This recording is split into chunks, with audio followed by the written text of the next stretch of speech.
Bonjour et bienvenue dans cette vidéo. Nous sommes le dimanche 27 juillet et je voulais revenir sur l'action Dassault qui a connu une forte baisse la semaine dernière suite à la publication de résultats.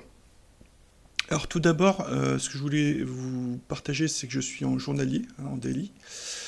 Je suis là en pas ajusté en dividende. Et ce qu'on remarque, c'est qu'on a une épaule, tête-épaule.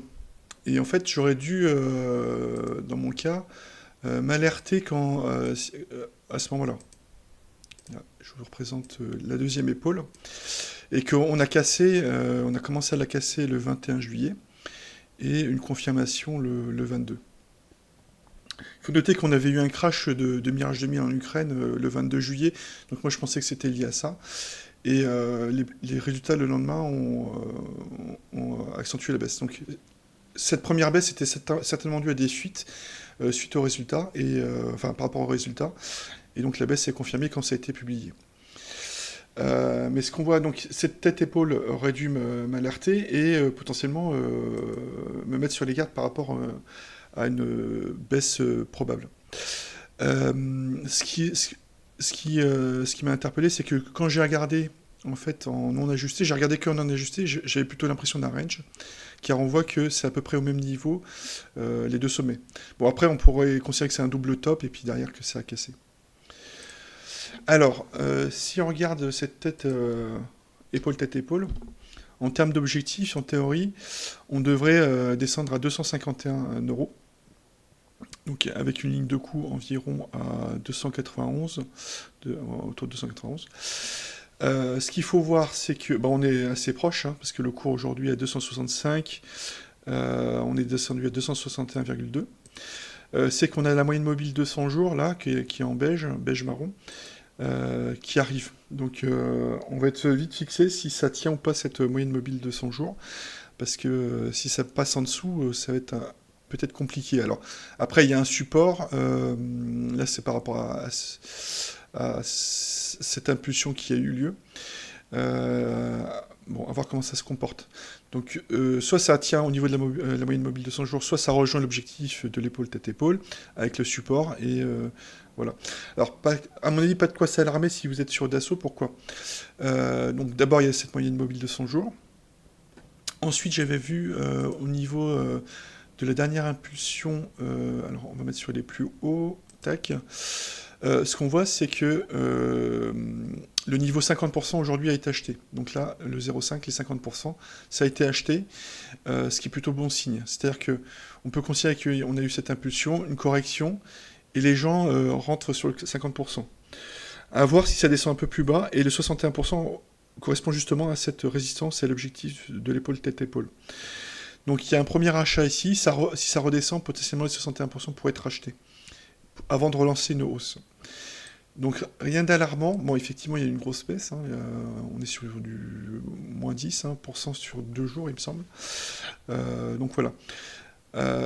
Donc en termes de support et de niveau d'achat, ça peut être pas mal. Et puis ça peut être un bon point d'entrée, effectivement, si vous n'êtes pas sur Dassault, pour rentrer sur du moyen à long terme. Mais on va voir ça plus en détail parce que, bon, moi j'attendrai personnellement. Ensuite, alors, justement, par rapport à cette résistance qui s'est créée là, donc il n'y a que 2 points qui ont été, qui ont été marqués ici, donc autour du 4 juin et autour du 14 juillet.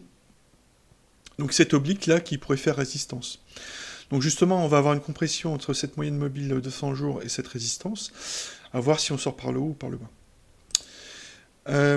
Donc ce que je voulais voir avec vous, c'était aussi en hebdo, donc là on est sur une semaine, hein. En hebdo, donc là je suis pour le coup sans ajustement de dividende, enfin non, pardon, en ajustement de dividende, et justement pour pas biaiser les indicateurs. Pour avoir que les mouvements du marché et pas les mouvements de dividendes. Ce qu'on voit, c'est qu'on est passé en dessous de la moyenne mobile 30 semaines, qui est en rose, donc ce qui est plutôt négatif. Donc à voir comment ça va se comporter dans les 2-3 prochaines semaines. Au niveau RSI hebdo, on est à 44,97, environ 45. Ce qui m'alerterait surtout, c'est si on passait en dessous du niveau 40, hein, ce qui serait pas bon, et si vous étiez investi peut-être à considérer un allègement peut-être de la position. Et autre point que je voulais voir avec vous, c'était effectivement, c'était par rapport à d'autres indicateurs.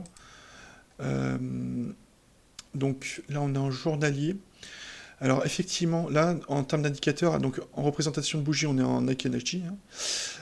On a le super trend et on a le parabolic SAR. Donc tous les deux paramétrés par défaut. Et donc, ce qu'on voit, c'est que le super trend et le parabolic SAR étaient tous les deux à la baisse, à la vente, à partir du 23 juin. Donc pareil, ça si j'avais vu ça, faudrait que je regarde, ça aurait dû m'alerter et éviter de peut-être considérer une probable baisse, et j'aurais certainement vu l'épaule tête-épaule. Donc voilà, donc ça c'est en journalier. Par contre, en hebdo, donc sur du moyen terme, on est toujours haussier. Donc, enfin, toujours haussier. On a plutôt l'impression d'un range. Et par contre, le parabolic SAR et le super trend sont toujours à la hausse. Donc, c'est pour ça que je vous dis, si vous êtes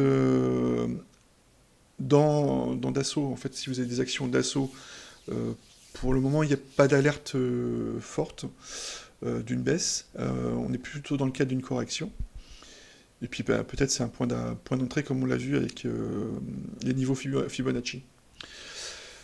Donc voilà ce que je voulais partager comme réflexion avec vous sur Dassault Aviation.